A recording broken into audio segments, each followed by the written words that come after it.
like I really don't belong. I can't explain it. When I close my eyes, I see a strange reality. Am I dreaming, or on the edge of remembering?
You wake up feeling like you really don't belong. You can't explain it, that when you close your eyes you see familiarity. Are you dreaming, or on the edge of remembering?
I got so excited about getting back to work on this that I forgot the mouse. Okay, I just want to see if I can get a little bit of this done, because then I need to make a birthday card for someone who lives here. And she is in her 80s. I want to make sure she's got something different.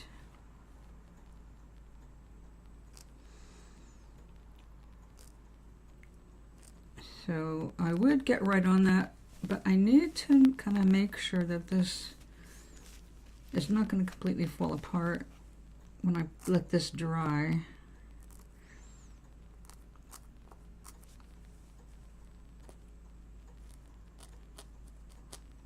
Come on. Get in there.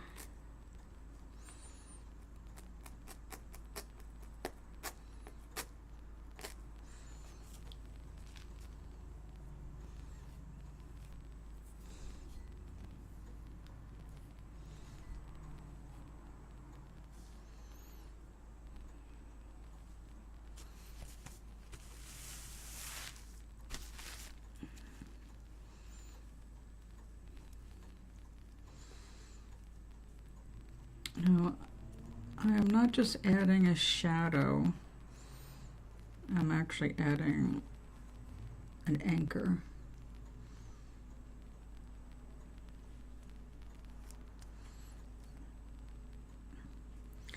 That's the idea.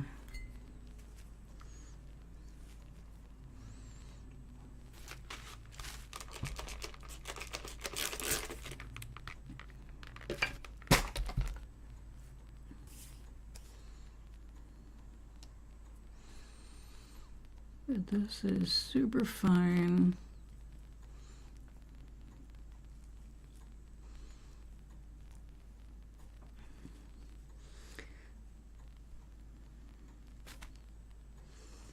Okay, you're just gonna have to start on this end, anchor that sucker down.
Okay, we need you to behave yourself.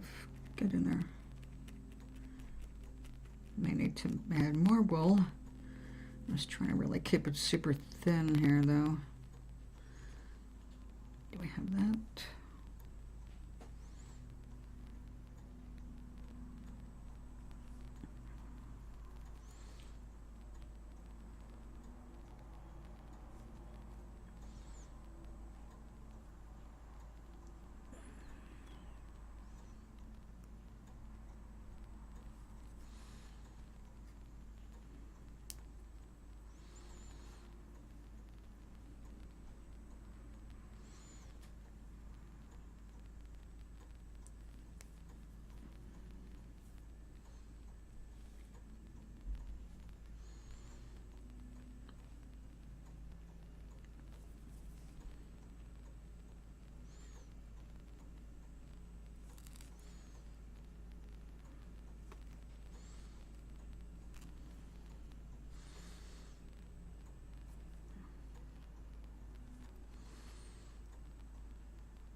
got some blue in there.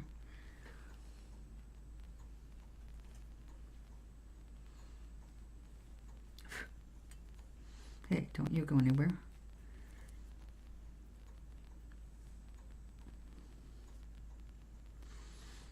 Gotta get these flowers battened down.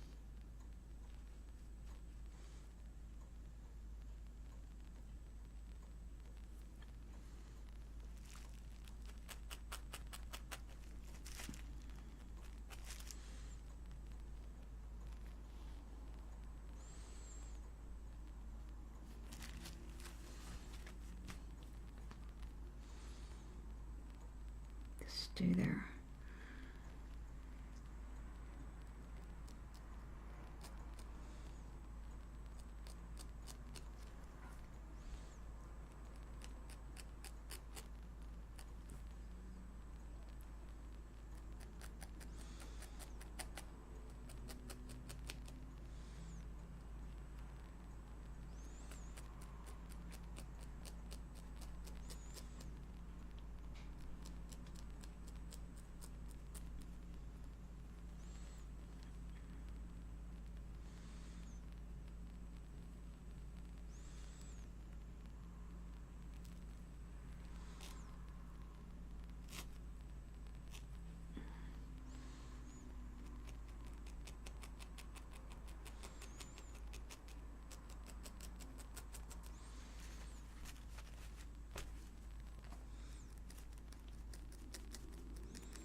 come on. Everything sticks to wet hands.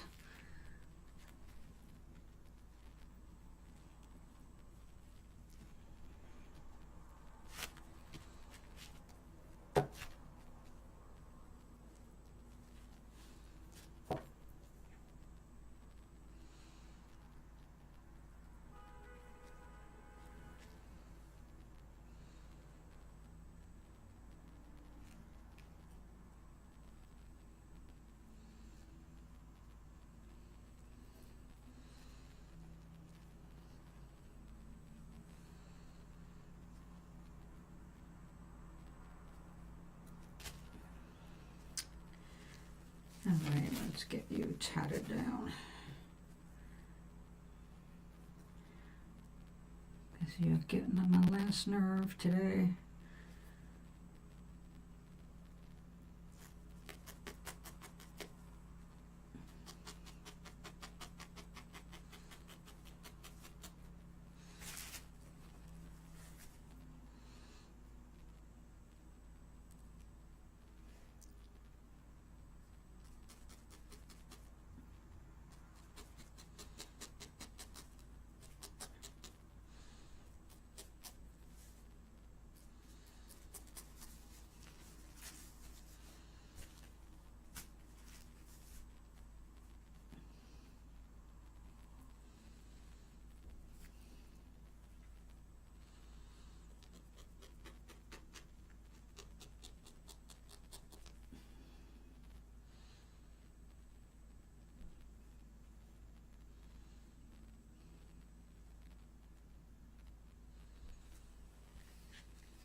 Hello.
Hey, you're just gonna be a pain.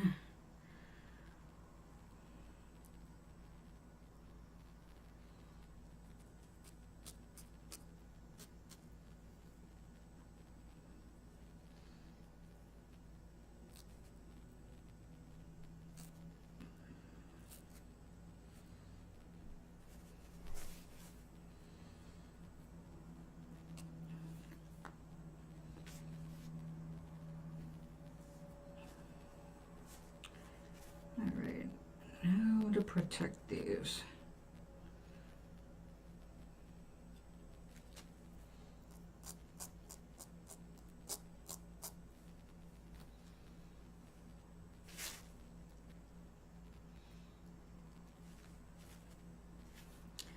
Well, we're gonna throw some other stuff in there to make this stay down because that's aggravating.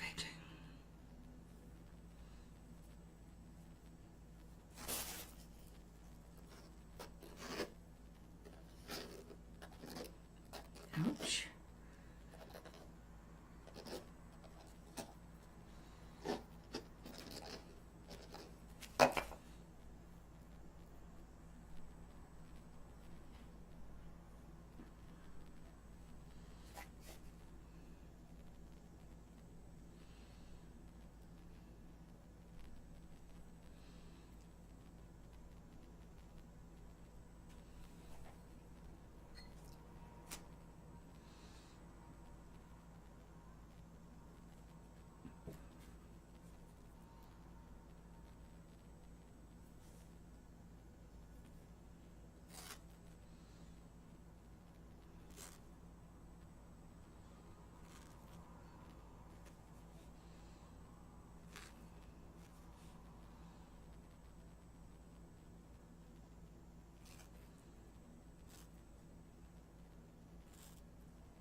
I've got some black in there.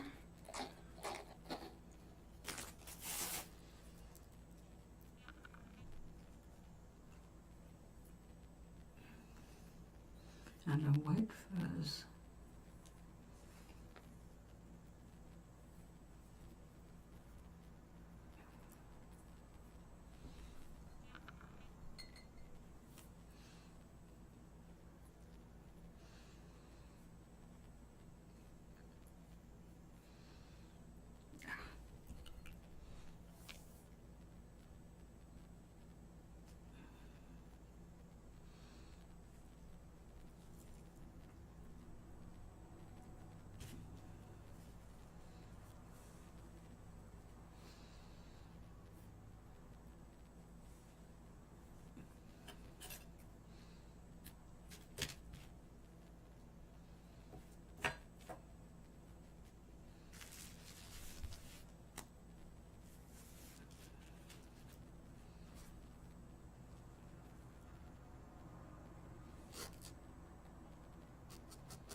Time for a sip of tea.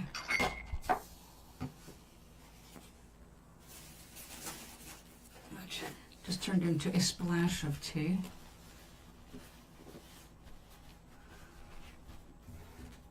I really need new glasses.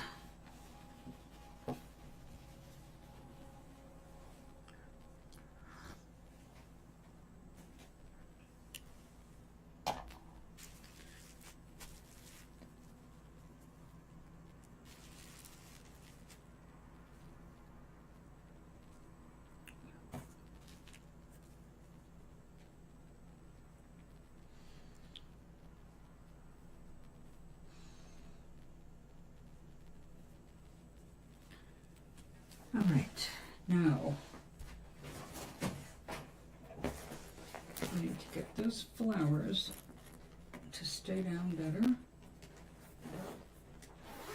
So I'm going to take some more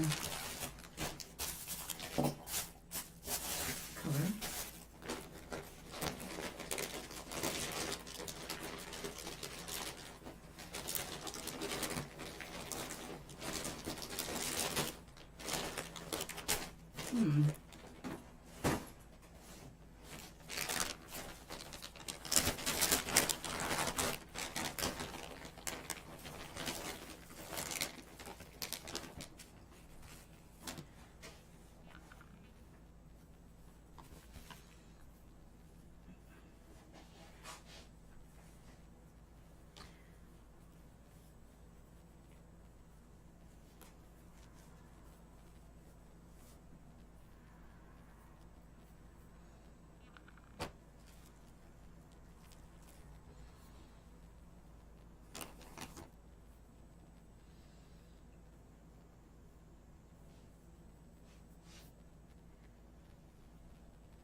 See what we've got.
Oh, you're too long.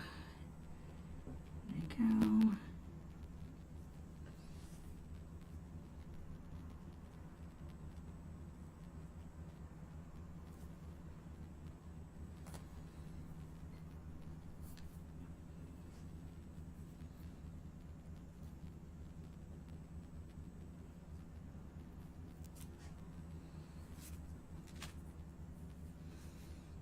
There we go.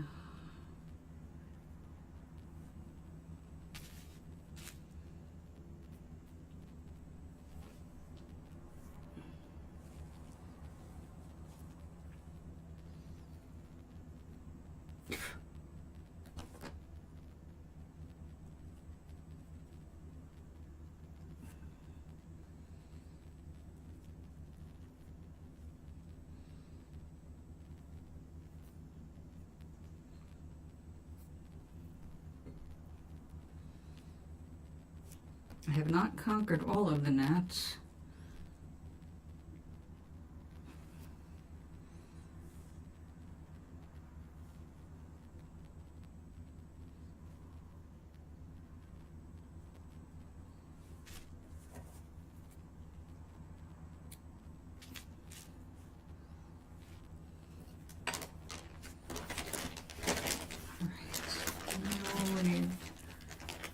Something dusky to go down there.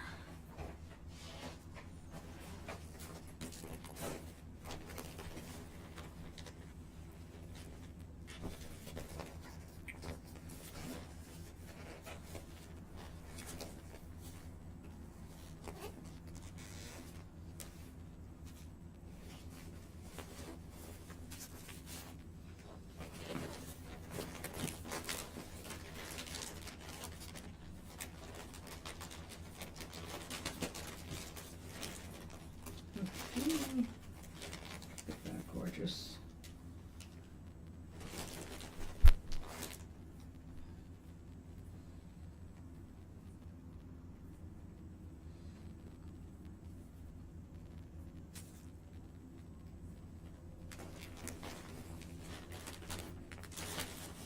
And we're going to have to use that for a friendship bowl.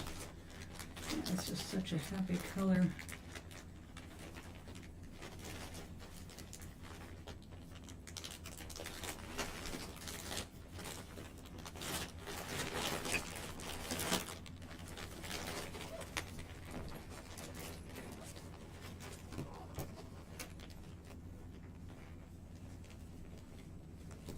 Yep, that works.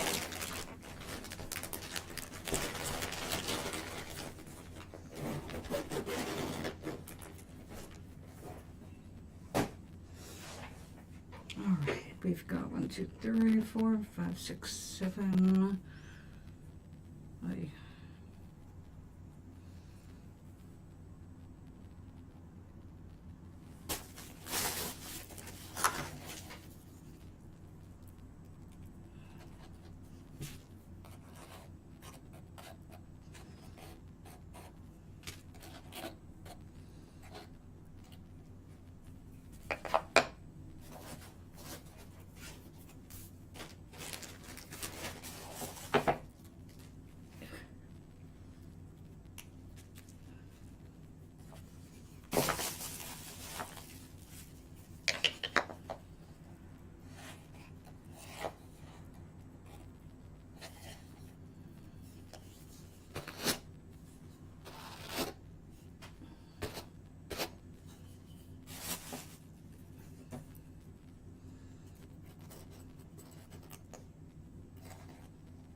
wet.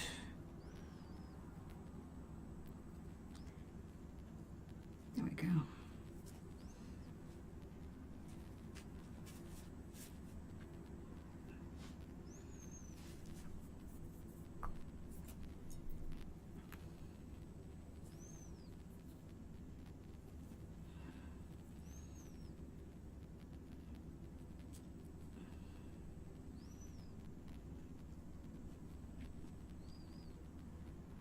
Oh, come on.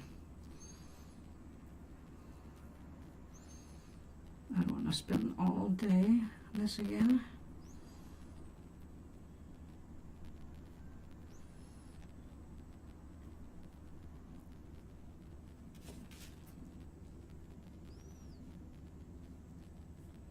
How about we cut you there?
Now, let's fix that.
the tools before I stab myself.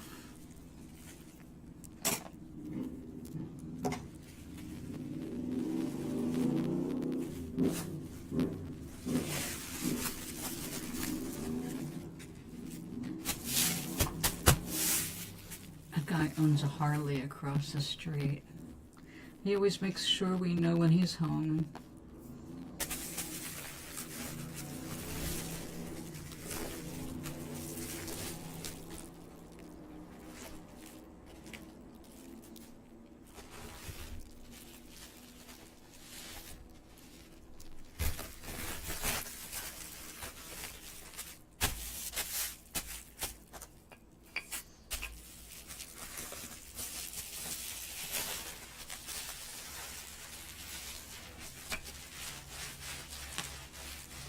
And here's when I get my short steps in.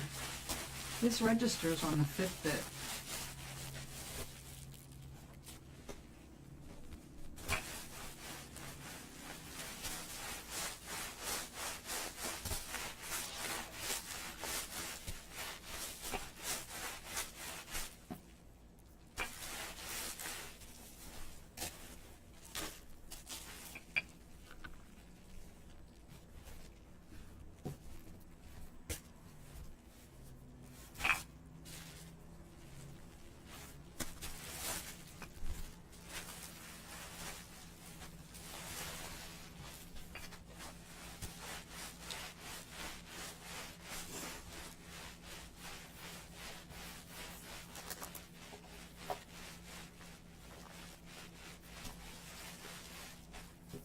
I forgot the clouds.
All right.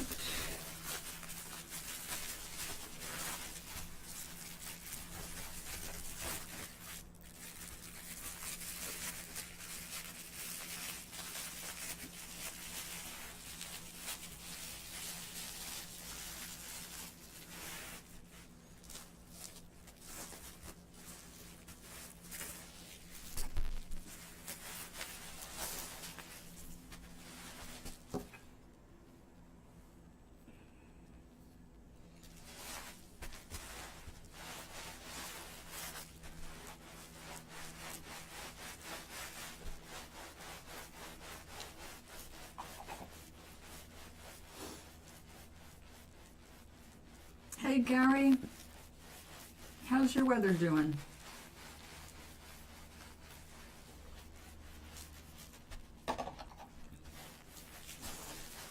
I wait to finish this so I can rinse it, so I can get to my neighbor's birthday card for tomorrow. Well, actually for Friday, but tomorrow's her birthday. I'd like to give it to her on a real birthday instead of waiting for Friday.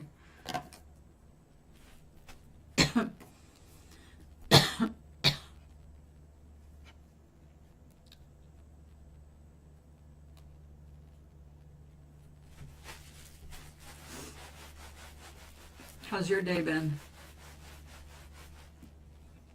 Oh yeah, you're off work now, right?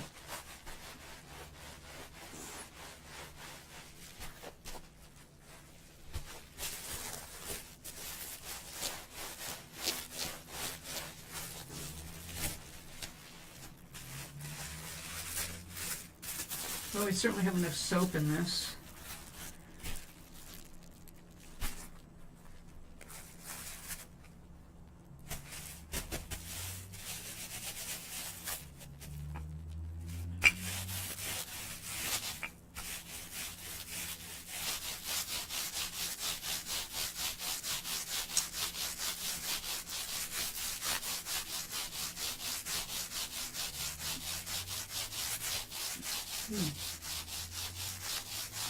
Wonderful.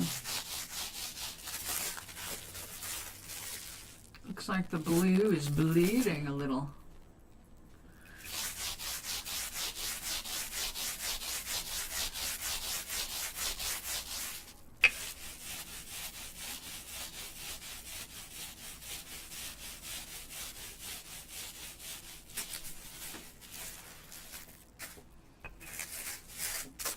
We've had a couple of gorgeous days. Now we've got rain and snow coming.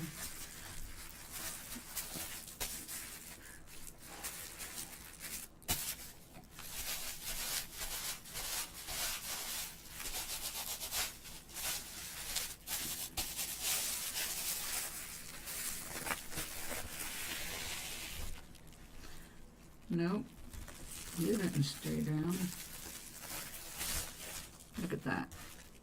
Came right up.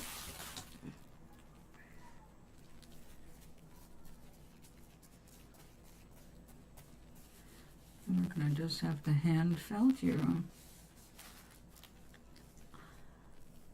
You're gonna be a little bitch, are you?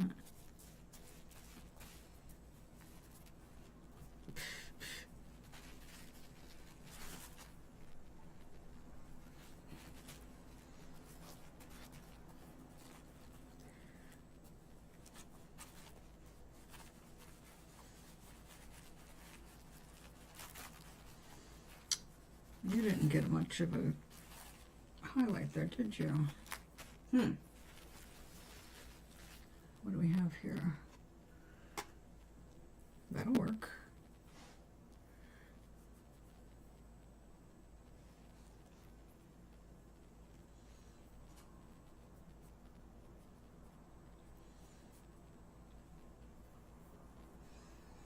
Your bunnies didn't multiply again, did they?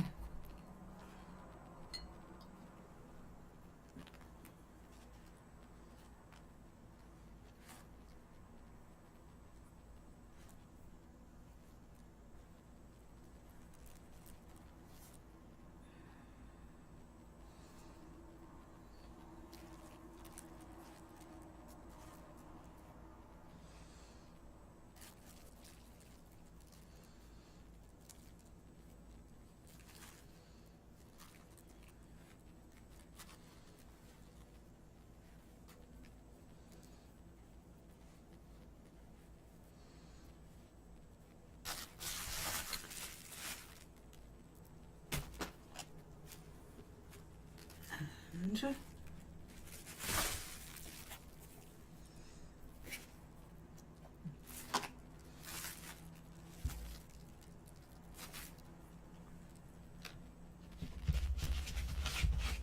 you're not sure.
Okay.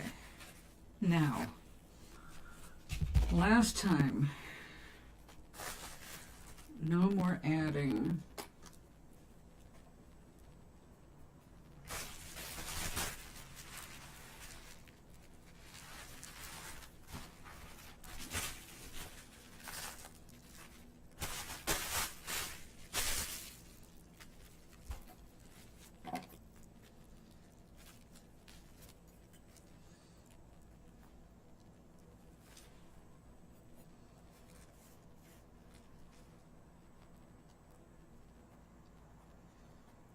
Oh, come on.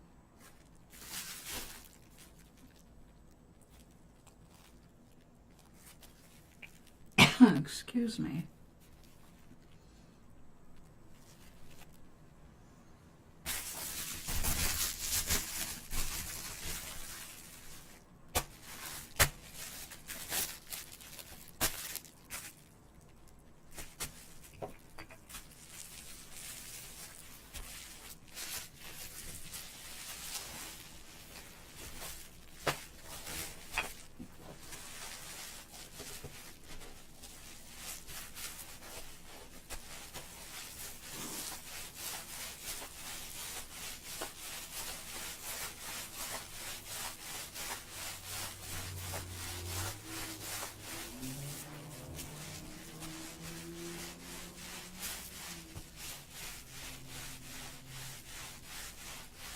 Oh, it's great.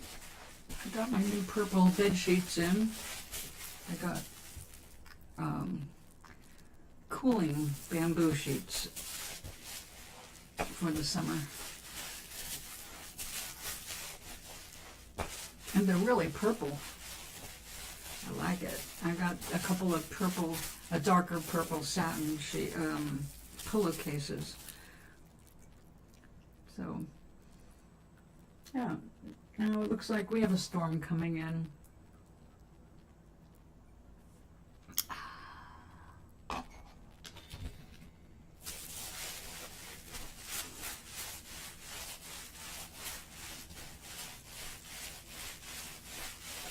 I got all my rides to my doctor's scheduled in. I'm going to spend my birthday watching a movie with Michael. And I think that's about it scheduled right now. I might get a ride to the dispensary tomorrow. But I did buy a bunch of clothes this week. I looked in my closet and I had 10 tops that are black, or mostly black.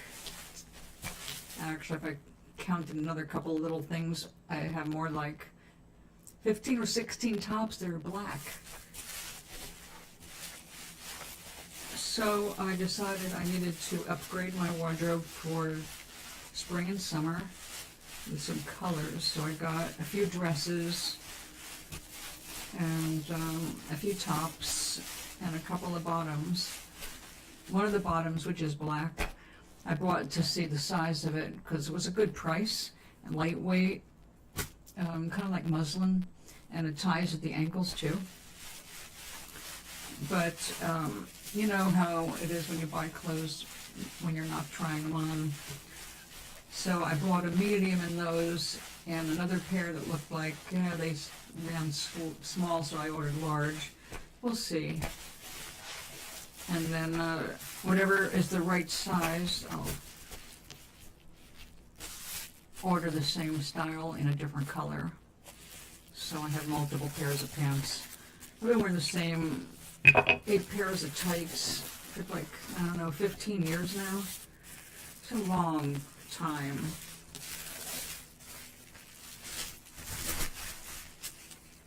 And just under the circumstances of the last 10 years, some things have just not been a priority when it comes to the money, you know? You can't buy everything. Don't need everything either, so.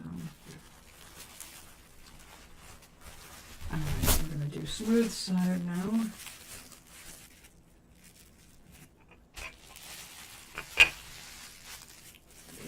Straightened out.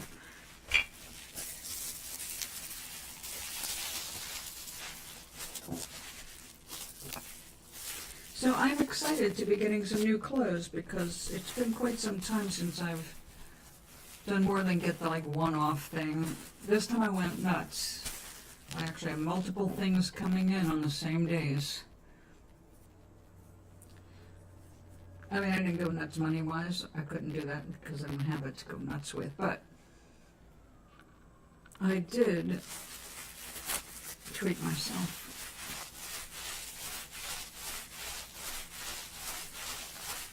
I did buy one purple top, but it's a better kind of a purple, or a better kind of a blouse. So it'll be a purple I can wear out, where I wear these two purples to paint and cook and clean.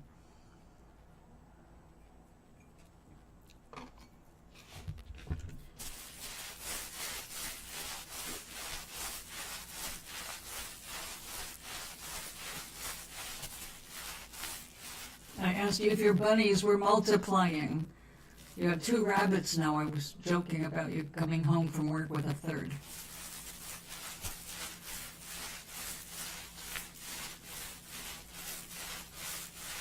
The bunnies.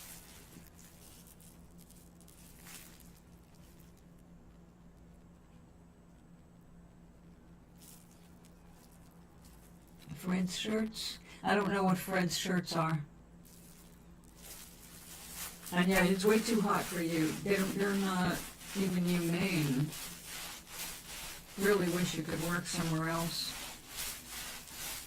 But I understand what happens when you get into those situations. It's kind of the same here. There's not a lot of work in my town. There's never been a lot of work in my town. I mean, 45 years ago, 50 years ago when I lived here,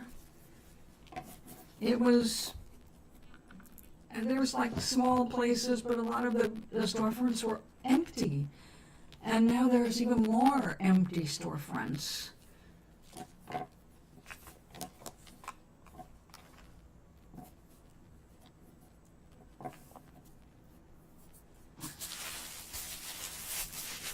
See, this is a time now with all the stuff that's happening in the country and the way our president is crashing our economy with a stupid war nobody wanted or knew about.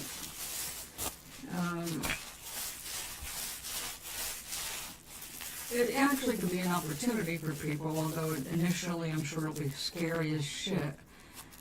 But, you know, I've been encouraging people for a long time now, about like 18 years, to find what they love to do, because ultimately that's going to be what matters while you're here.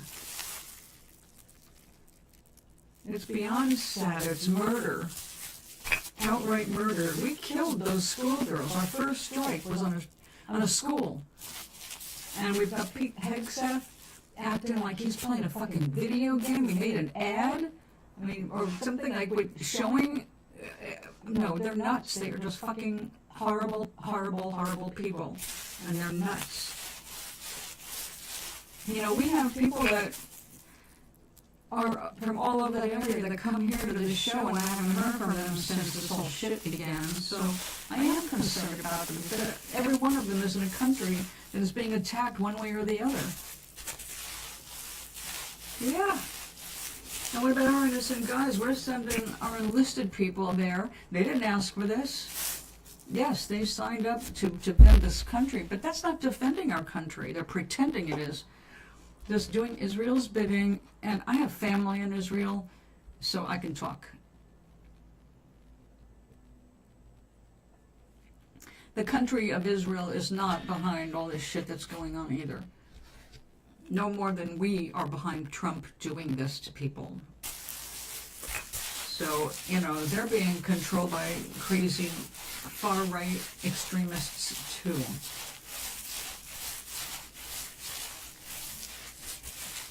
But we will continue to survive.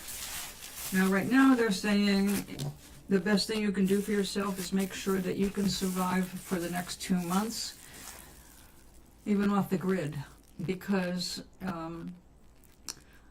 we don't know what kind of attacks are going to come here.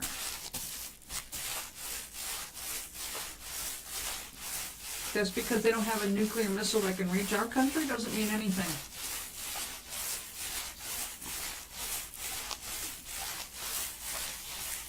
So there's a lot of games going on that have nothing to do with the citizens of any of these countries. We're all being screwed over by our crazy, power-hungry leaders. Putin, Netanyahu, yeah, I can't even say his name today, I'm so pissed off. And of course, our big orange asshole. So, yeah, but they're just looking for power and money, and they don't give a shit about what happens to anybody. They all want their own little revenge and takeover scenarios. And the thing is that while we're watching one thing, we're not getting all the news. Israel has been doing horrible things in Syria and other places, and they're not innocent by a long shot. It's not just one thing. They are taking attacks different places at once, just like Russia is doing. Russia is now threatening all of the surrounding areas of the Ukraine. Basically, this asshole here has created such instability. We're looking at global, there's like no place where there's not a war of some kind going on. So they're saying, make sure you got 60 days worth of food and water. If you lose power, the ability to cook, if you have no job because things got, well, a lot of things closed during war because there's no money to shop with. And people's bases of operations have to shut down to protect their employees. You know, they're going to empty places. So they say 60 days worth of food and water. Now, there's no way in my apartment I can store 2 months worth of water. That ain't happening. But food, I'm prepared.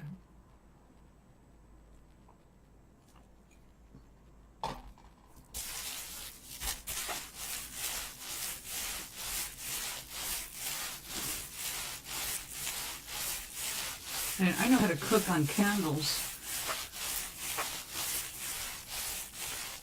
It would be nice if I had a fireplace, but we don't. But for the first time ever, the people who own this building are talking about putting in a community garden. 3 raised beds for us to grow food on. When our company decides they want to help the people like that, there's a problem.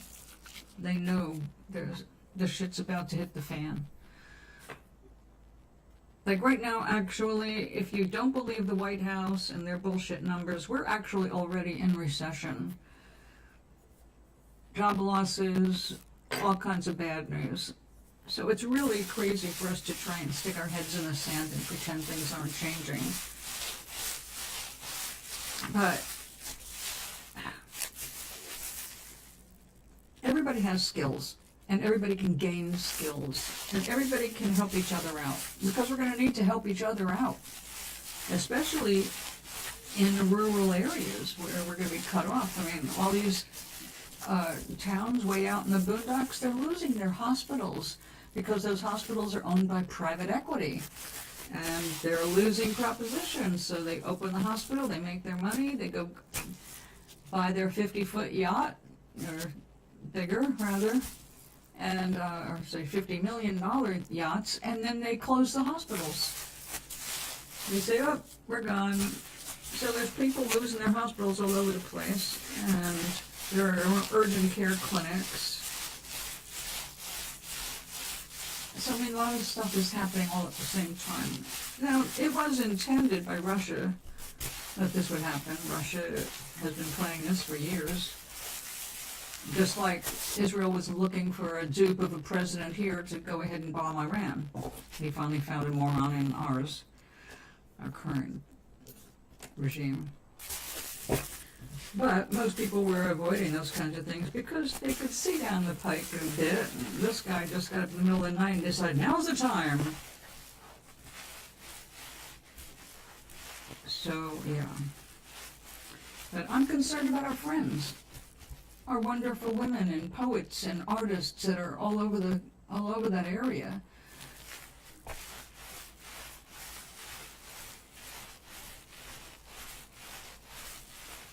Because, you know, Gary, for 18 years we have never We've never held the citizens of a country responsible for the stupid and foolish and extreme moves of their political leaders, because the politics are not the people. I mean, people like to think that's it, but we know in this country 3 out of 4 people cannot stand Trump. 3 out of 4. But if you look at the press, well, they're all, you know, kissing ass, so they're all, oh, he's wonderful. But the truth is, I mean, they're outnumbered 3-1. But the rest of the world doesn't know that. The rest of the world sees the big headlines of the crazy man.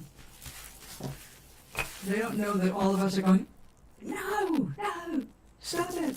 Well, actually they do now. They realize that, even Iran said, we're not after the whole country. We know who did this.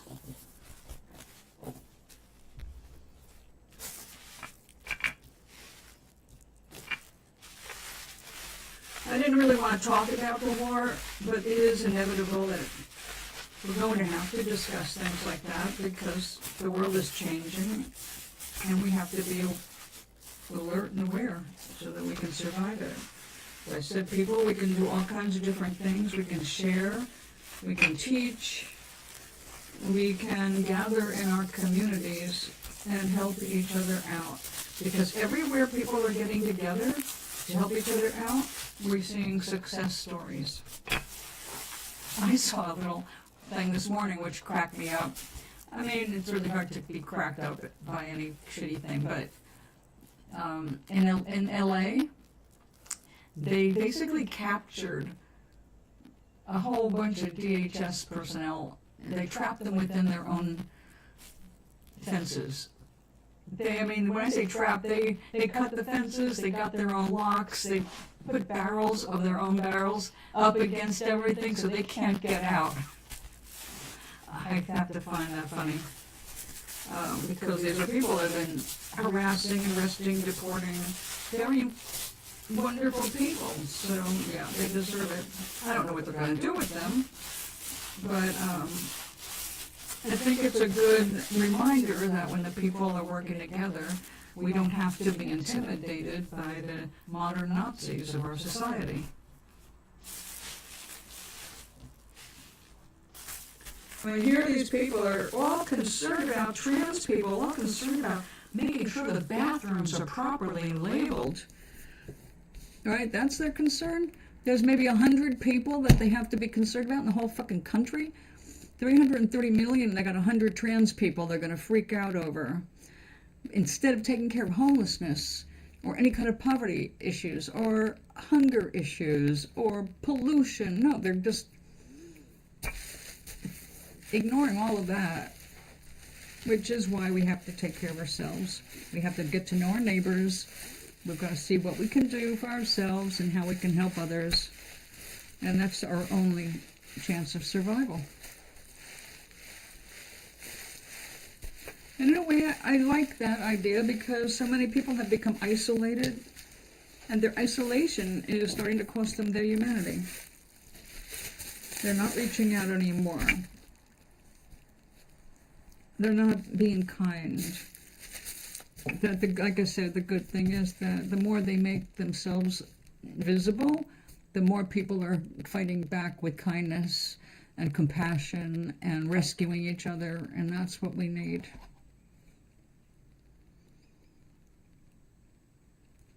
Like, we have all these people, we've just gotten, 2 or 3 towns just wiped out by tornadoes this week, right? Where's FEMA?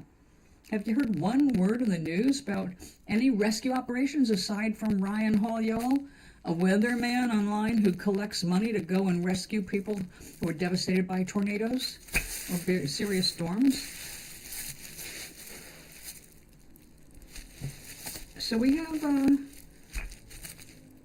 to be able to run and help our neighbors where we can. Just like, when a community loses their power because of a major storm, everybody gets together. States cross lines all over the place to send electricians and linemen and everybody to go and help. Everything from digging people out and putting their power lines back up. Everywhere. we do this. We've always done this. It doesn't mean we don't need FEMA. FEMA is the money that helps take care of all those repairs.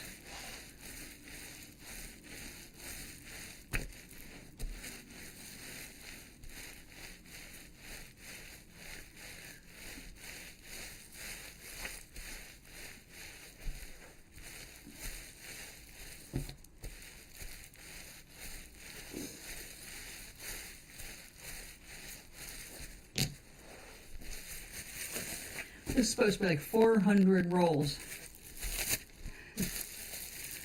in every direction. Let's see how we're doing. Are my clouds stuck to the sky yet? They look a little more stuck.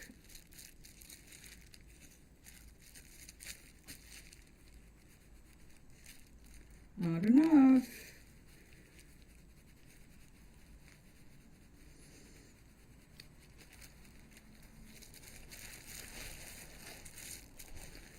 Okay, it's starting to shrink though, it looks like, and we do want that. Yeah, that's because they just went through a massive shift. We have another moron at the head instead of Christine Ohm. She's gone, and now we've got another jackass in charge. He just likes to fight. So let him go fight a tornado. But we haven't heard a single peep out of them that isn't politically charged. It's all about basically suppressing voter rights with the SAVE Act. That's where they're pushing. Get that SAVE Act. It's not SAVE. It'll kill us. The whole idea is he's trying to overthrow the elections before they happen, because we just flipped 25 seats, okay?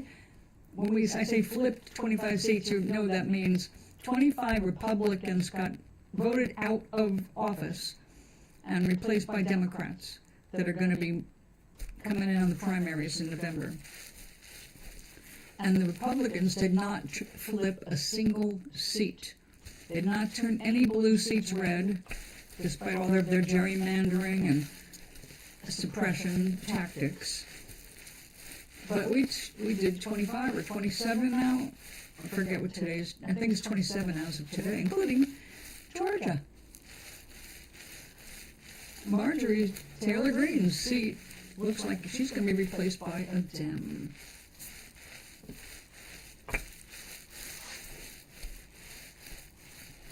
So things are improving that way, but we have to survive till November, and that's a real challenge with this crazy man. As soon as we have control again, we can impeach him and the entire administration. But we need a big control, both houses, so.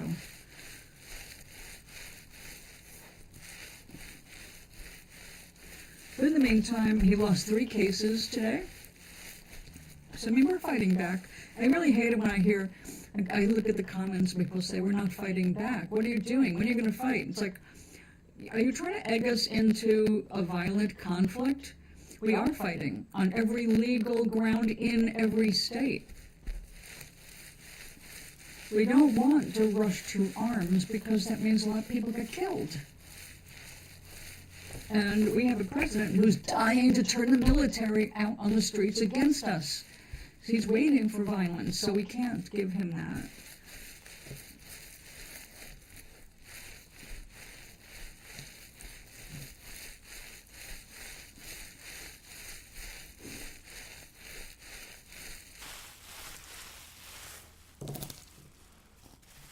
See, FEMA, when they're on the ground, they give generally about $700 to each family displaced immediately.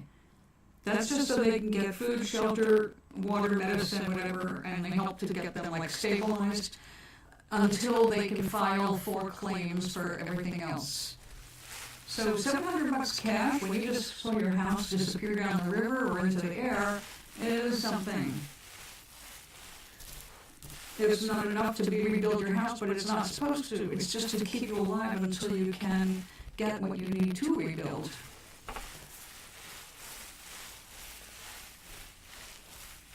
But we do have people who just insist on, no, we don't want to help anybody. See, those are the people who will be the first to perish. They won't help themselves. No, they'll help themselves, but nobody else. The world doesn't need any more of those kinds of people. Selfish to the core? No.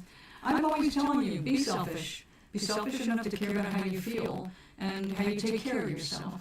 But I don't mean the selfishness of intentionally depriving your neighbor of something, when you can help.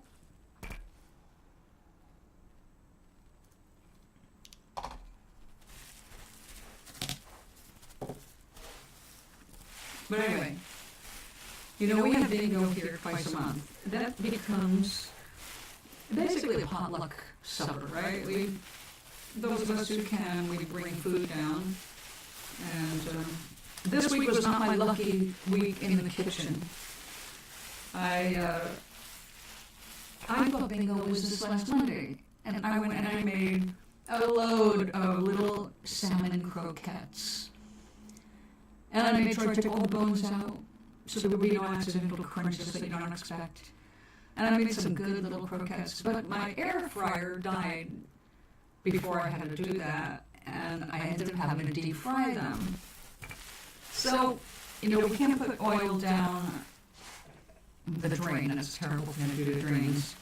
So I was putting it in the garbage, which was fine, but my garbage tipped over. And it was only like half full, but the oil tipped over one side, I guess, and it knocked it over. And half that oil that I poured in fell out on my floor that I had just finished washing the day before. I said my kitchen was not a lucky place this week. But like my finger is healing. I need to cover it back up. It's still very sensitive, considering how much of my finger I cut off. I'm lucky it wasn't the tip. Yeah, right? Diabetic bingo. We do have some diabetics, but I cannot stand eating crappy food.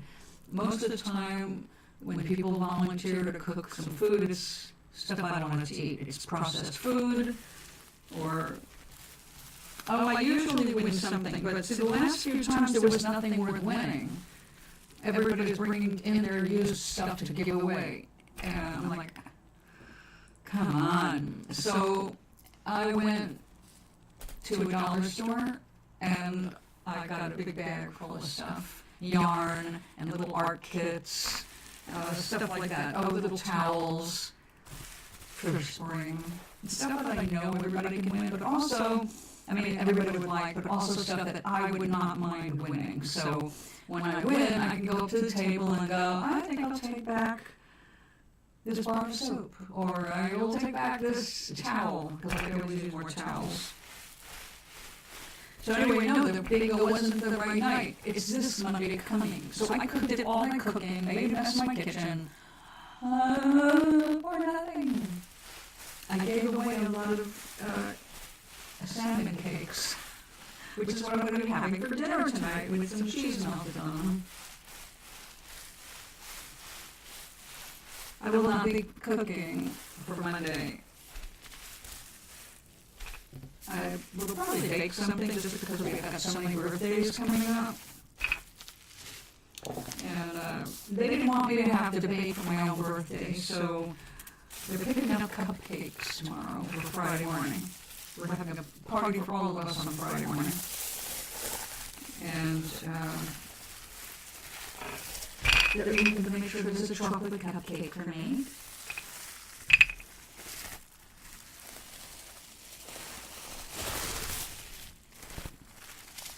So I won't be baking. Usually I bake for them for their birthdays. Yeah, I made cute little round ones. I made them like the size of a Swedish meatball.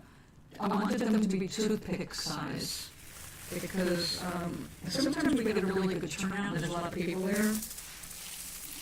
I really couldn't afford to make more than 2 cans worth. But they came out really good. I use mashed potato flakes, pure potato flakes. I use them instead of breadcrumbs so that I don't get heavy with bread, and mashed potato makes it nice and soft and creamy. Yeah, they came out good. And then I rolled them around in breadcrumbs to deep fry them. Now, I did not have enough oil to make them completely covered, so I had to flip them over. So yeah, I was up to my elbows in oil, and then on the floor. So yeah, a lot of oil.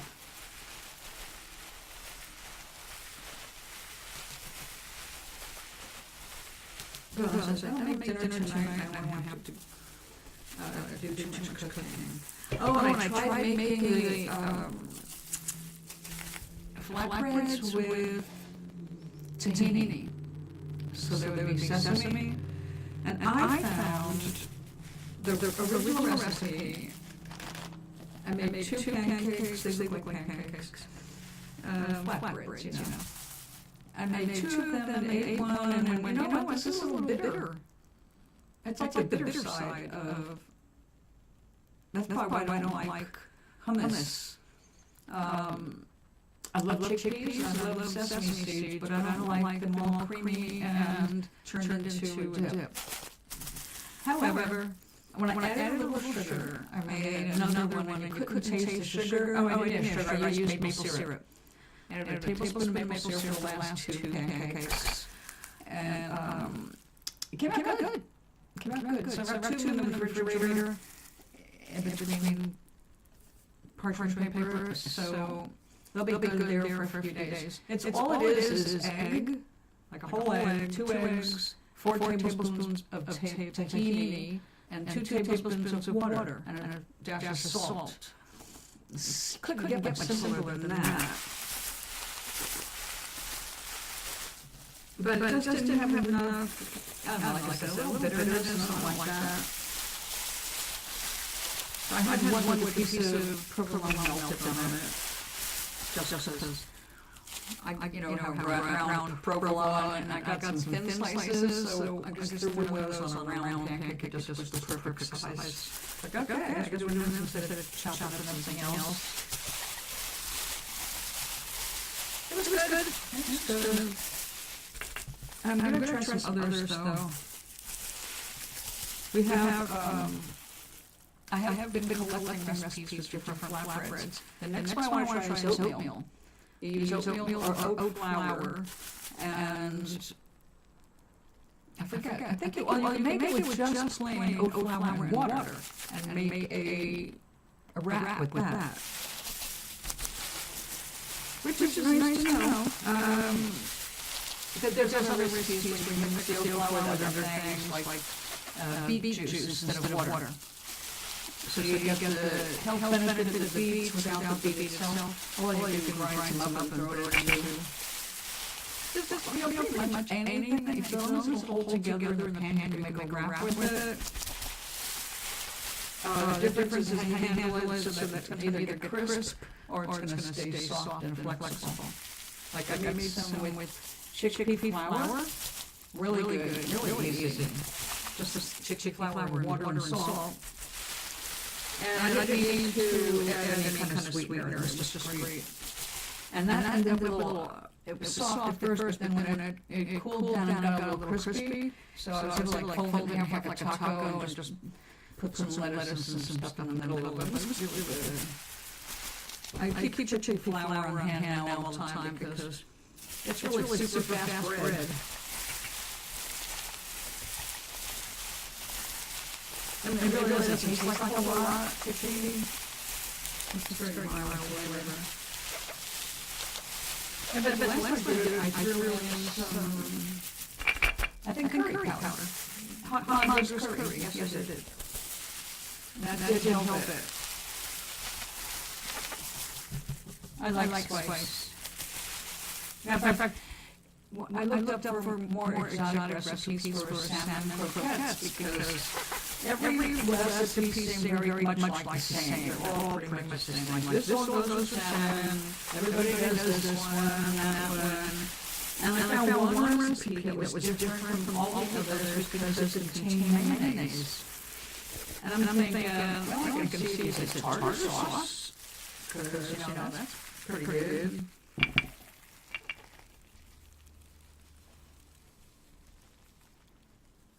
I already had hot wings, mashed potatoes, and macaroni. Very southern. That's all soul food. What about your greens? The greens are the most important. You didn't have any. You're bad with greens, Gary. I never hear you say you ate greens. Don't you like that stuff?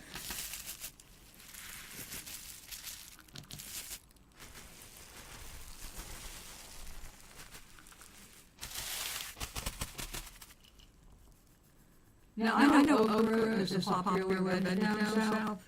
I grew it. I didn't eat it ever. But I grew it for Glenn. And I was thrilled to see the flowers. Okra makes beautiful flowers. They look like hollyhocks.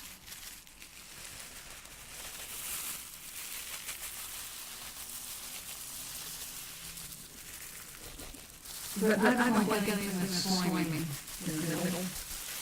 I used to fry them up and we loved them.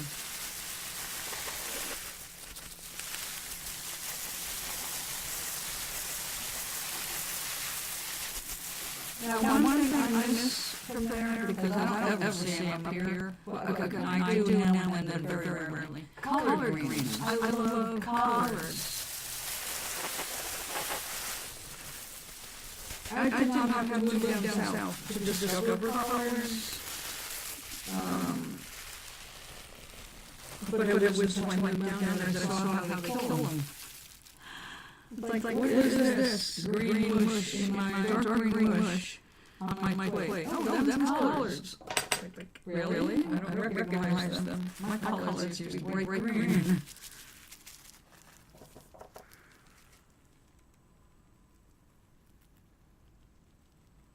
I just couldn't wait.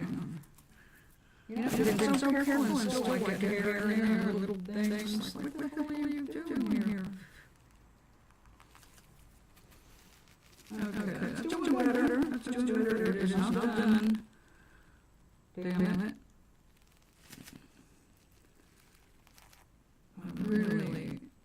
Really coming from you, black hairs. I'd say it was me, but I don't really have black hair anymore.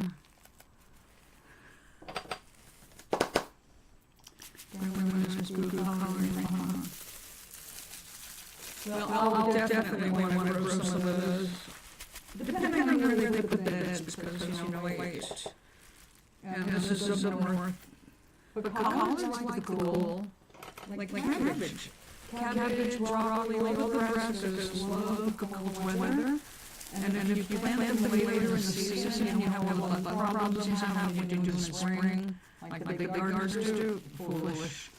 They should finish at October.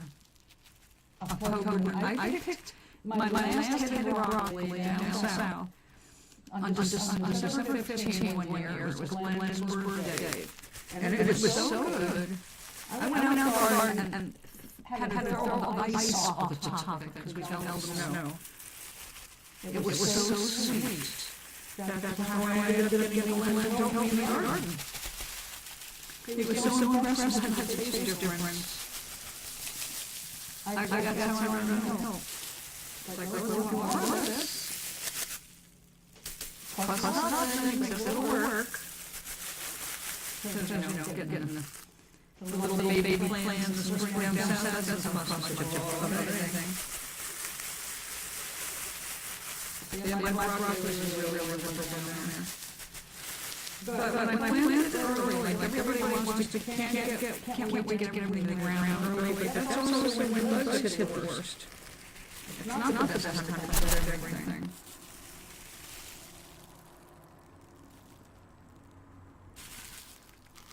Some stuff just needs that cooler temperature to produce the sugars and avoid the season of bugs, like flea beetles. When I first encountered the flea beetles, I was just freaked out. First of all, I wasn't worried that I could look them up. I was freaked out because there were so many. And the holes they were making in my eggplant, it was like lacy leaves. They made so many holes. And it turns out you can lose a lot of your leaf and still have great plants. I have a great eggplant crop even with all the destruction by the flea beetles. But the trick really with the flea beetles, and the same thing with the green cabbage worm or cabbage worm, because there are pests down south like crazy. You have to really hand pick things off your plants all the time. You can't fall behind it, you'll lose your heads of cabbage. But it's not hard to find them. It's just the more cabbage you grow, the more tedious it is finding them. They do better if you delay their planting. You can delay it like 4 weeks and still get your full crop, but you'll be past that initial explosion of flea beetles. So I was glad I learned about stuff like that down south, but now I haven't gardened up in the north since the 70s. Because once my musical stuff got going, I did not have time to work in the garden. And I didn't really have many garden areas, you know. But down south on the farm, yeah, that's all I did. But now, the one thing I remember from all those years ago, my garden was in Ledyard, Connecticut. You never heard of the flea beetle? Oh man, they're terrible down south. See them in the spring. They make little holes in the plant leaves. They look like fleas, but they're not actually fleas. Just little tiny black dots. Little black dots of a bug. And they jump the way fleas do. That's where they got that name. Also probably because they're small. They don't bite you like fleas do. Thank goodness.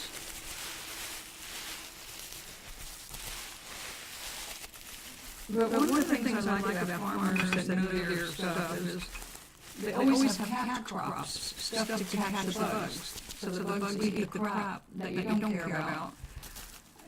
Because you don't do anything to that land. You make it so it's natural, and no sprays on it. And your bugs will leave your garden for the stuff that is just as good, but it is not sprayed, it's not protected, it's not disturbed. They go for that. So catch crop is really important to have in a garden. But a lot of places, you know, they're so used to, I don't know how we would handle that because his garden is a plot among other plots that he can't control.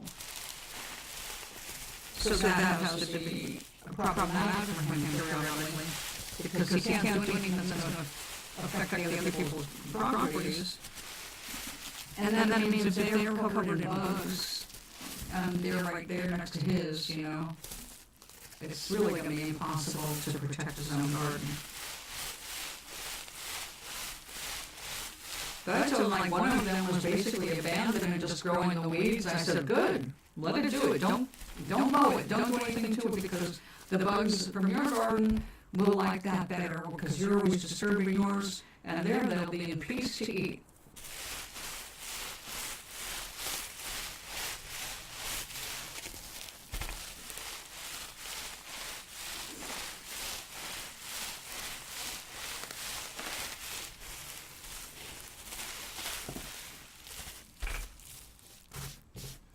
But I don't know what to grow up here yet. It's already, well, it's too late for me to start plants anyway, but since we don't even know where they're going to put these beds and they're not up yet, I don't know what to plant. I have to see the sun, get recommendations for this part of the country. It's just like I said, not since the late 70s. Most I remember from that was I grew amazing golden tomatoes, Golden Queen. They were the most perfect looking two-hander tomatoes I ever had. Matter of fact, my bass guitarist liked to get paid in tomatoes. He was a vegetarian. It was a summer gig for him. And oh yeah, peas. I grew sweet peas, like sugar snap. That's when I discovered that, oh boy, are they picky.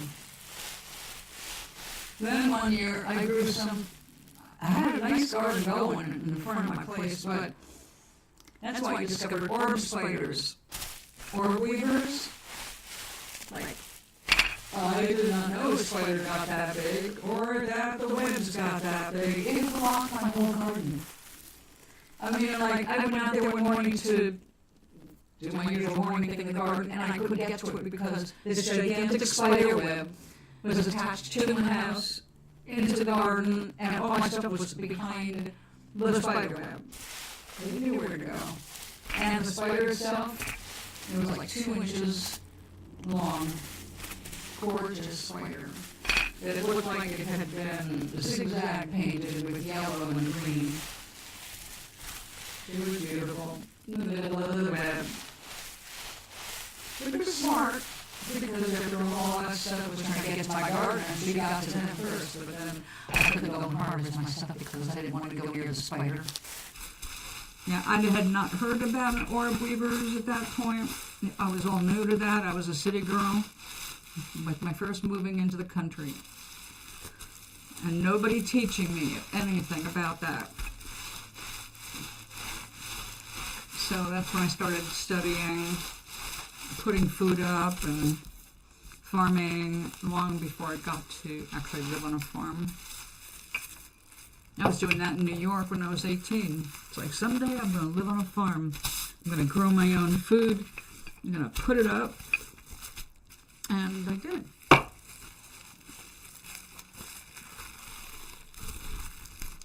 Took 40 years to get there, but I did it.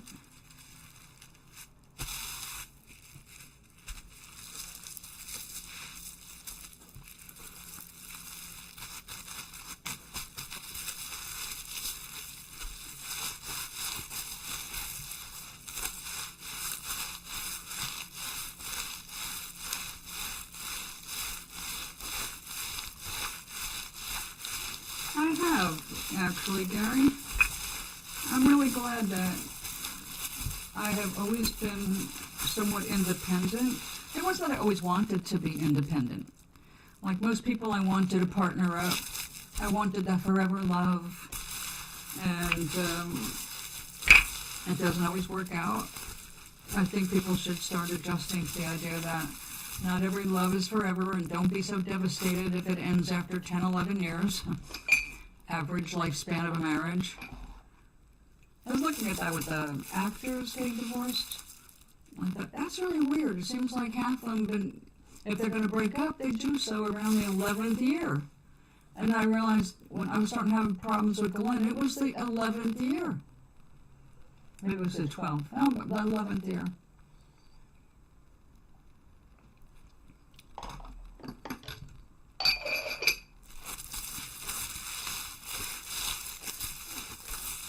I think we make life interesting by choosing how we respond to different situations. I've been stuck in a lot of bad situations that I did not create.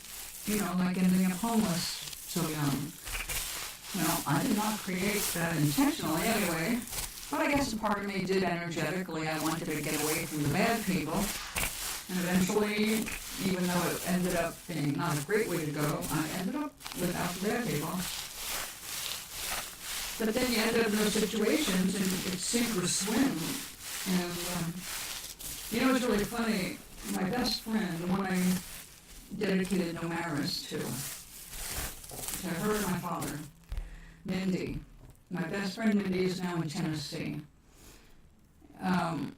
We lost track of each other when we were about 15 because I was going through hell in the court system with my stepfather and all that other grim stuff.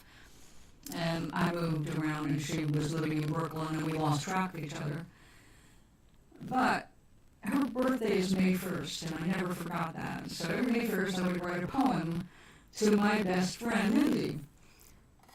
It was 31 years before somebody that we mutually know or knew came across my name and went, guess who I found? And so we got together for my 50th birthday. And that was awesome. Because, you know, from 15 to 30, 50, it was a long reach. But one of the things that kept me going was when I was 15, I saw her taking care of a crazy sick mother, crazy and sick, younger siblings. She had to do so much. And she was underage, but she was working at a cash register in a grocery store. And I was visiting her for the weekend. It was a horribly steamy hot July or June, July, August, somewhere in there weekend. And I watched her work and I bagged her groceries just so I could have something to do while she was doing her shift. And I was so much admiring her because I had yet to have my first, well, I was working in a bakery, but that was under the table and it wasn't full time because I was going to school. And she was going to school and then working late at night to take care of everybody. And my last impression of her was like, what would Mindy do? So whenever I got into feeling like I might give up or anything like that, I would think of Mindy. It's like, what would Mindy do? Mindy would keep going. Mindy would find another way. Mindy would keep looking. And that's how I approached it, my own life, you know, when I was out on the street. It's like, well, nobody wants to hire me because I'm 17. And you need to be 18 to work full-time, or actually anything. Nobody wanted somebody under 18. And of course, you know, I was on my own, and it meant, you know, how am I going to survive? Well, I always met somebody that helped keep me alive long enough until I finally got work. And I did not have job experience except in the bakery. So I got my first job waitressing, which led to cooking, which led to eventually cocktail waitressing and entertaining. I was singing. So one thing led to another, and it was all not planned. It was all about how am I going to feed my face. And that's all that mattered, was I make sure I survive and so I can see what the next opportunity might be. Oh, well, we don't see each other because she's in Tennessee. But when I went to visit my mother in Florida, she was in Naples, and she drove 3.5 hours to see me and have lunch with me, and then she drove back home. So I did get to see her, and we do chat.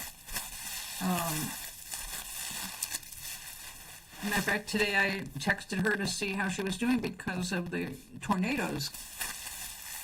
But she is in thunderstorm area, not the tornado. But she's got Alexis, and Alexis tells her if there's a storm warning, apparently. I would not trust the technology on a stormy day anyway. But yeah, Mindy and I renewed our friendship after we found each other again. And we've been buds since. She was deprived of her childhood because she was taking care of all the adults. She wanted to be a doctor, and she had the smarts for it. But I said she ended up taking care of her family. Autistic brother, a drug addict, brother, drug addict dad that disappeared or died, I can't remember. So she is, to me, a great example of you don't give up. You find something you can do. You talk to more people. You reach out. Something will come up if you stay open to it. So that's really part of what helped me create a survivor mentality. And I can't say it's not a survivor mentality anymore. It was early on, but now it's more of a victorious mentality. That I will be victorious no matter what, because I really love who I have become. I'm grateful for my experiences, even though some of them were quite sucky. There were good things all along the way too. I just don't even think about the past so much anymore unless there's a reason for recalling a particular event or story. It just doesn't exist anymore because I'm always about tomorrow and today. What can I do today? What can I do today? What can I do today? And what can I do tomorrow? So, yeah. I'm a very happy person, but it did take most of my life to get here.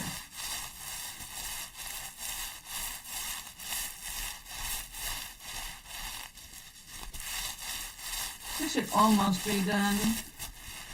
I still have a painting to do, so we need this to, get done. This is just the first pocket. I have to make another one.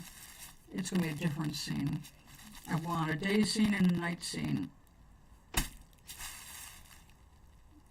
So, last night I was in bed and I noticed that somebody's gnats have been coming into the bedroom. And I don't know if they're coming in from outside because things warmed up a little bit or what. But last night there were like no gnats. I wasn't bothered. Then one came up and I killed it, and I wasn't bothered for the rest of the night. When I woke up this morning, no gnats. Within an hour of waking up, gnats. Like, what the hell? Are we hatching these out under the bed or something? No. I do have some of these pots over here, and I'm really bummed about that because I didn't want to have to get rid of them. But I'm going to have to get rid of them because I'm going nuts with these stupid gnats. All right, we did it.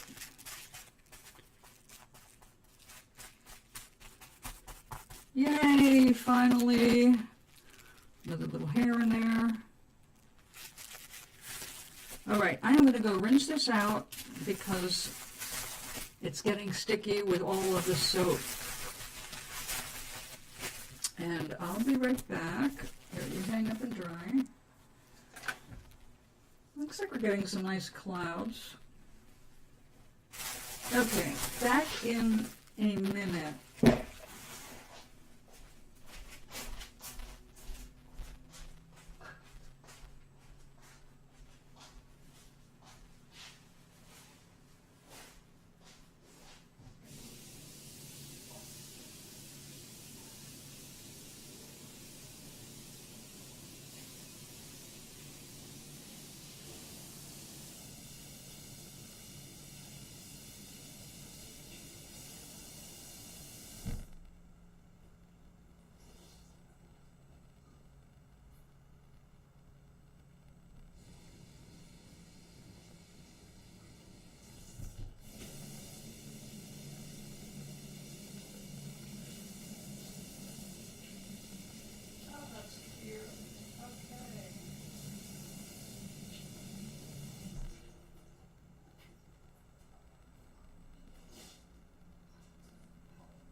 Okay, let's see, we got here.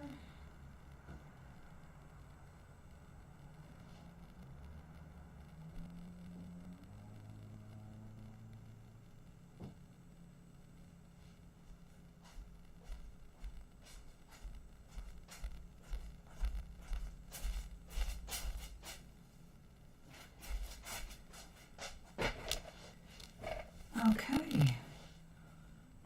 Excuse me.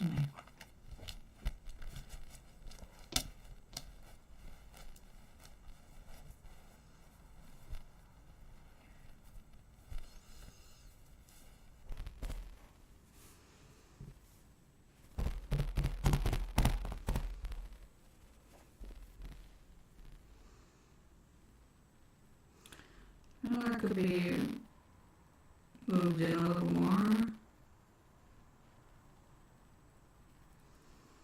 Looks like there might be a little bit of soap left in here. Where do I put the tweezers? Come here. Well, this yellow fabric that I put across, there's little yellow ribbons. They came out looking really nice. Kind of like a cornfield.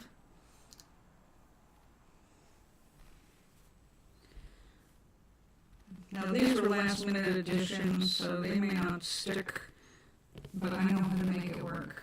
We're going to use the needle.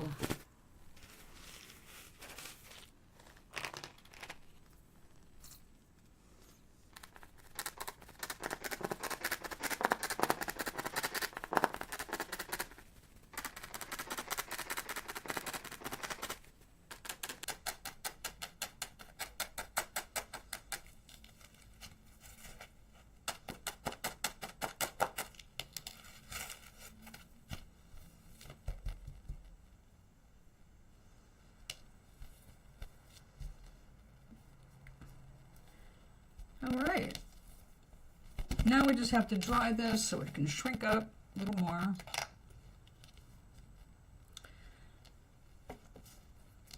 Thank you. I had an inkling about it.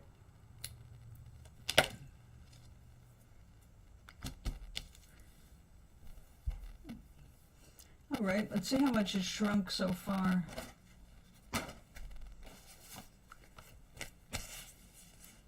A little bit. Okay, we made this the size of this piece of paper. And so far so good. When it's really fully fold, in fact, that's one of the things you have to do. Isn't that weird? Seeing people do that, it's like, are you kidding me? You're beating it up. Why are you beating it up? And they do this kind of thing.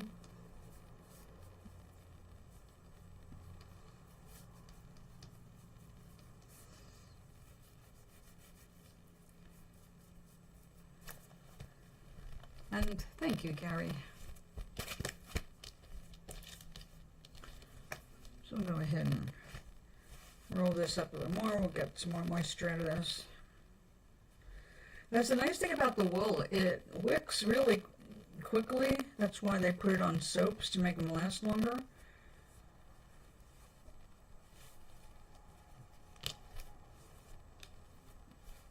It dries quickly.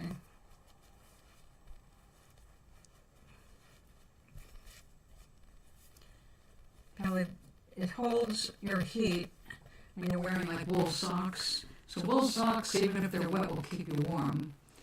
Which is why people say if you're going to be out in winter, make sure that you're wearing wool socks. Because if anything else that gets wet, it's just going to be soggy and uncomfortable and cold.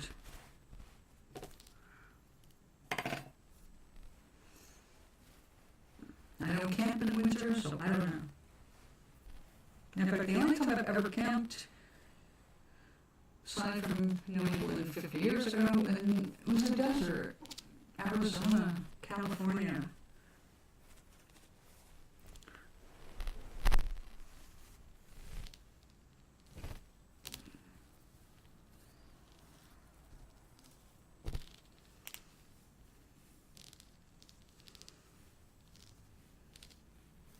Now, one of the cool things about making things with felt is that you get these different textures, and when you're working with wet felting, you get a lot of different textures, especially if you're doing stuff like adding things for dimension.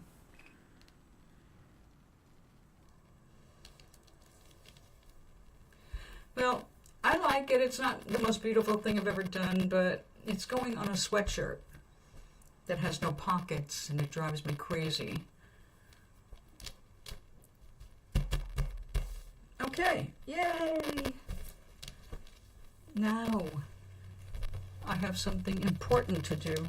Oh yeah, and this thing, I did this downstairs as a demo of how you set up your wool.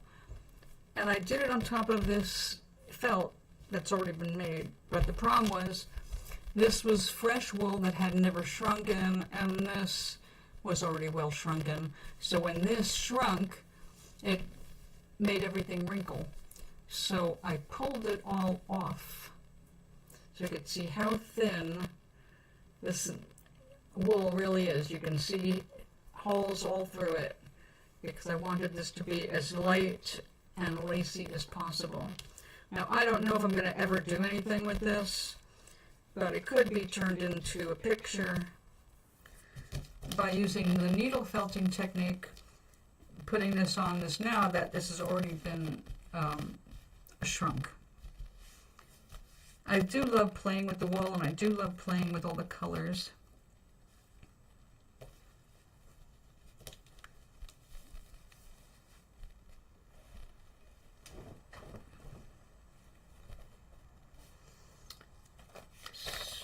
Oh, and I found something that I bought to make some stuff for Toblerina.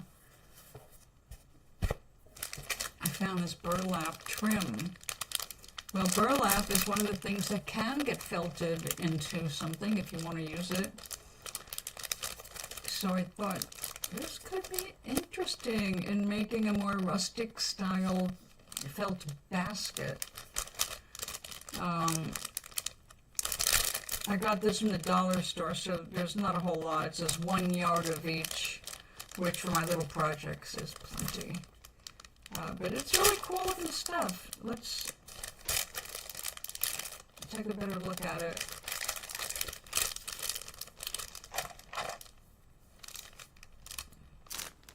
Oh, there it is.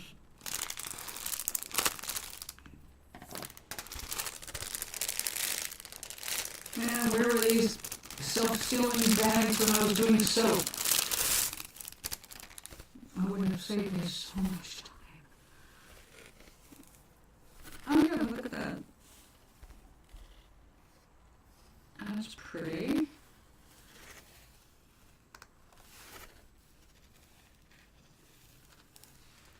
Gary, have you ever made any of the outfits for your dolls? Like from scratch? Oh, that's cool. Can you see that? That's more intricate. I like that. The back side is boring. The front side is really cool. I would have to use that. And that looks like that'd be really easy to felt in.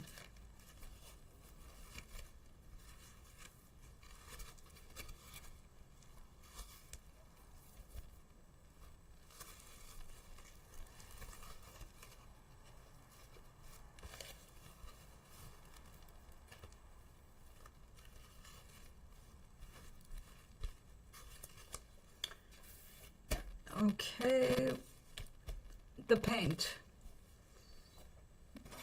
Did I set these up? Hold on. Yes, I've got them all set and ready to go. Let's put these away.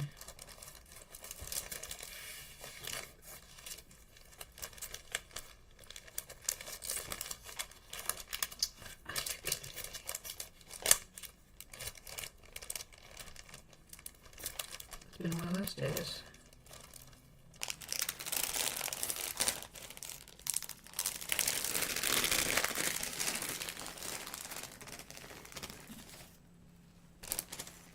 Oh, March probably won't be able to get this back in.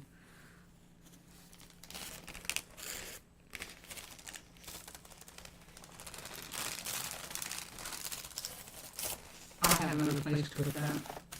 All right. Let's get this safe.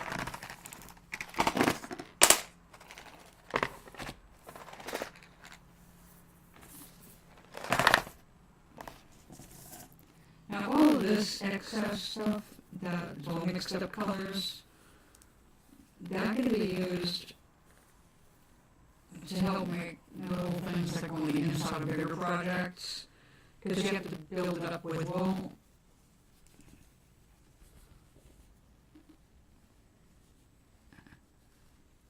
Oh, did you?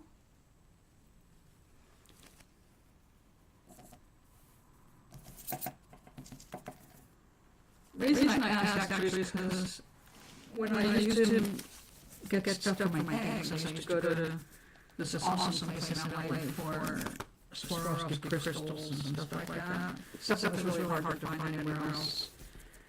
And what I loved about it is some of that crystal was very costly, but they didn't have everything in packages. They were laid out like little diamonds, and you could buy them one at a time. And I was like, yes, this works. And there were things like a lot of the flatbacks did come in groups, so you buy 10 of them or 20 of them, whatever. But and it's in case hundreds of them for some projects. But when I was there one day, there was this gorgeous black guy who was definitely gay, because he was obvious about it, and great looking guy, and he was making Barbie doll clothes, fancy gowns and stuff, and he was there with his fabric swatches, getting crystals and stuff. It's gorgeous work. It's like, oh man, if I wasn't with my crazy husband, I would stand here and have a million questions to ask you.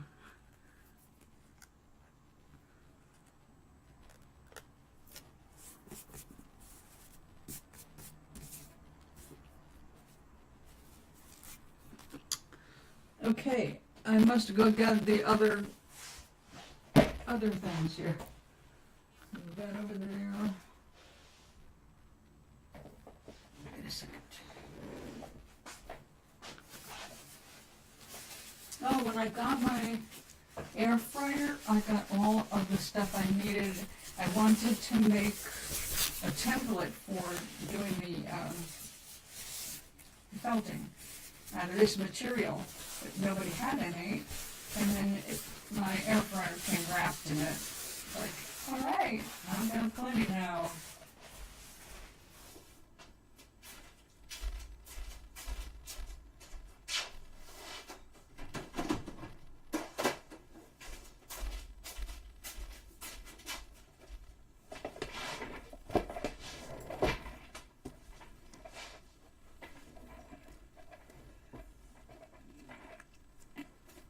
Yeah, I'm sure they are. But he delighted in making costumes that were not being commercially produced. And I thought, that's a pretty cool hobby, if you can sew. Now, I can sew small things, so like, I could sew for Toblerina, because Toblerina is only my toe. But if I had to do that for my entire body, that ain't happening. I don't sew. But that's why I want to learn felting. Because I can make my own wearables with that. That is my intention. I think we're going to lay down some color here first.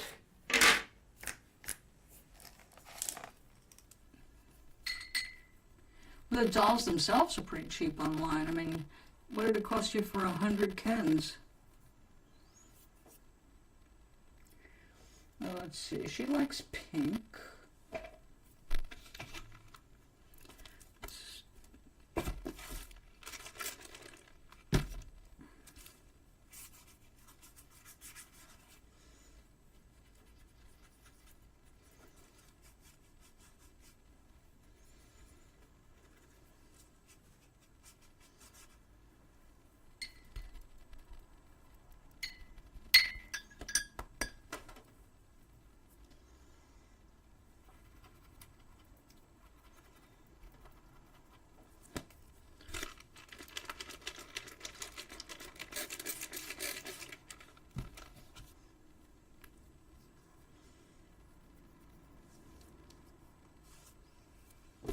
Here we go again. Now on top of the usual ends, I've got wool. And that one is a black one, right in the middle of this. Where I do not want it. Come here.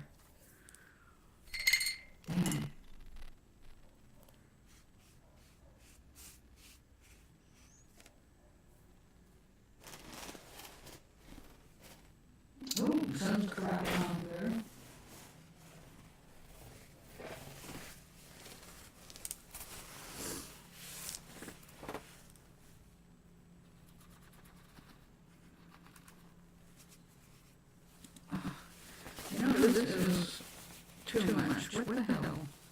I have limbs here like you wouldn't believe. I think I just dusted and left everything here.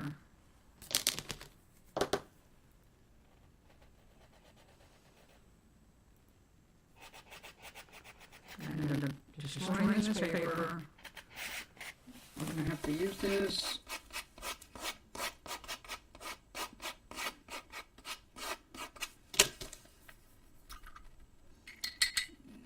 I have... Oh, wait a minute, I must have to catch up with you. Close it. I can actually plant vegetables on my game. Oh, too bad you can't eat them.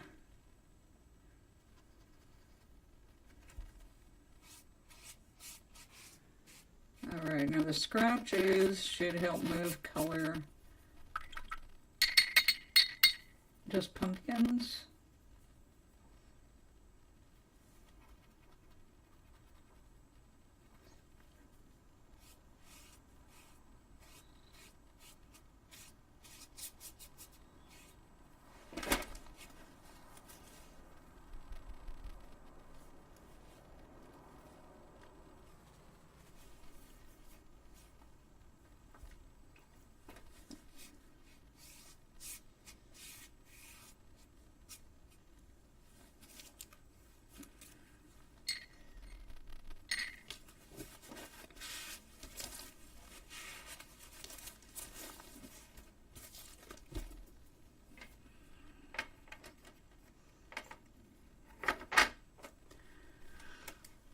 Oh. What kind of fruit trees did you plant?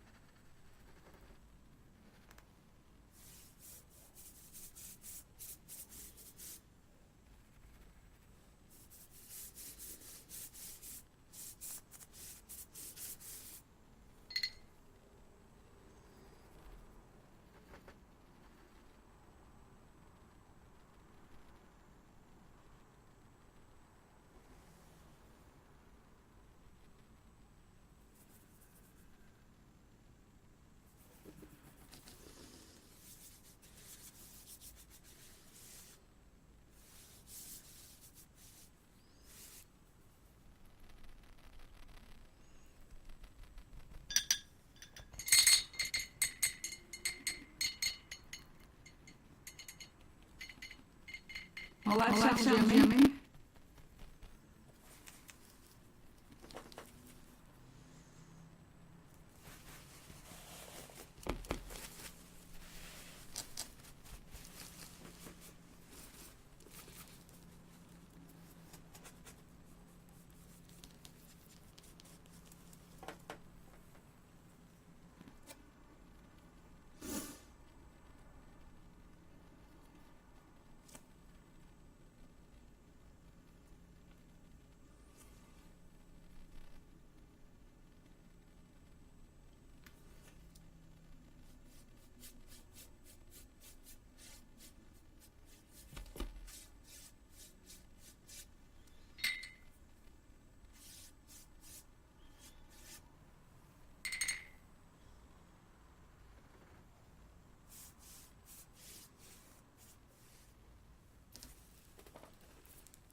I wish that's what was going on in my backyard.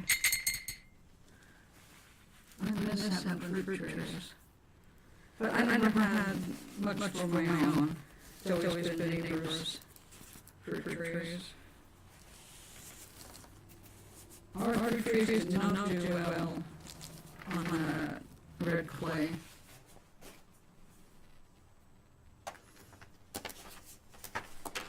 I tried apricot, and I think I tried cherry. Cherry failed almost immediately. Apricot struggled for a few years and then finally gave in.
I just hate giving generic birthday cards.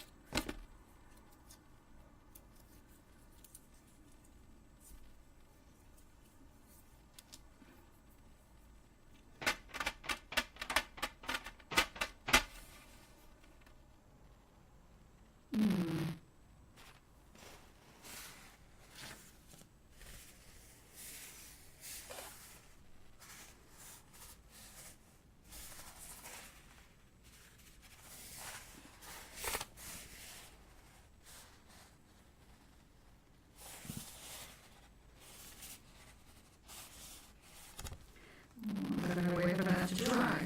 I set myself up for failure today.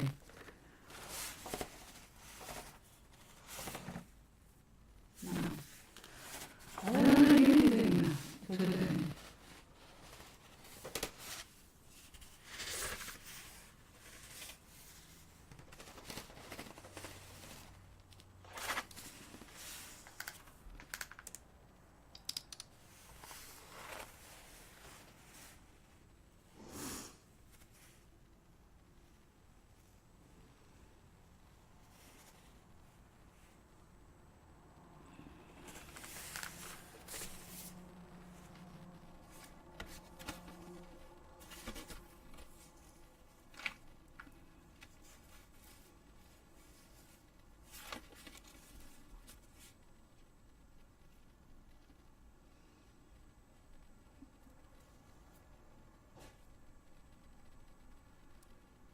Where is my pencil?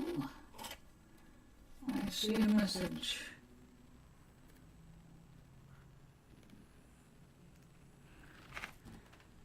I got some clothes and shopping for tomorrow. Okay. I guess we have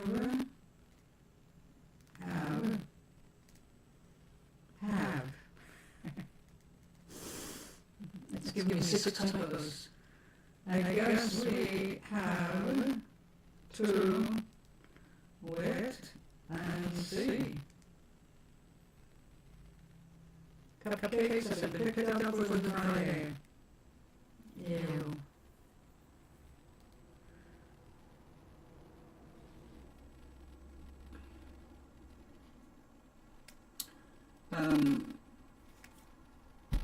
God, I'm so tempted to just go ahead and bake a cake for Friday.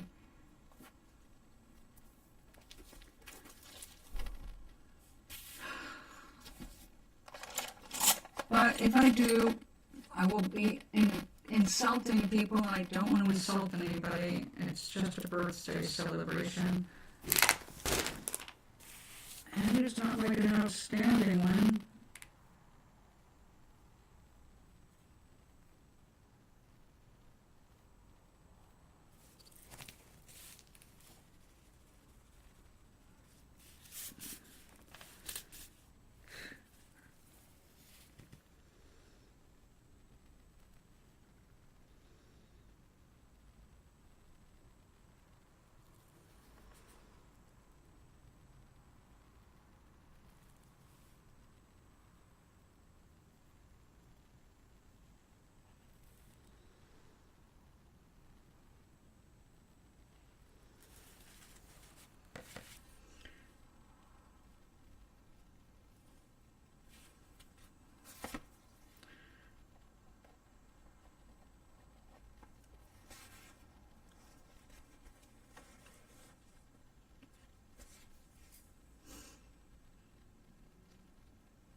Well, that's not going to work either.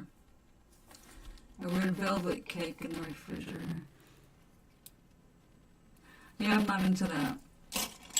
And besides, that won't help me here in Georgia. I need cake for, well, it's going to be for the Creative Circle on Friday morning. You know, the Friday morning coffee clutch.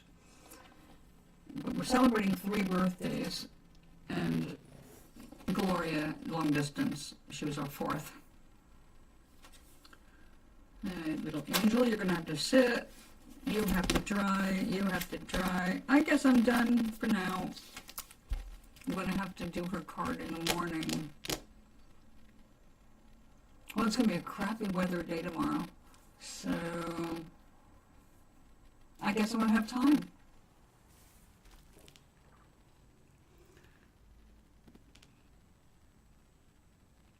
So, thanks for hanging out. I think I'll go and make my yummy food.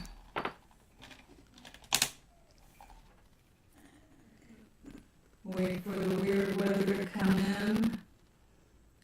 Overheat my tea.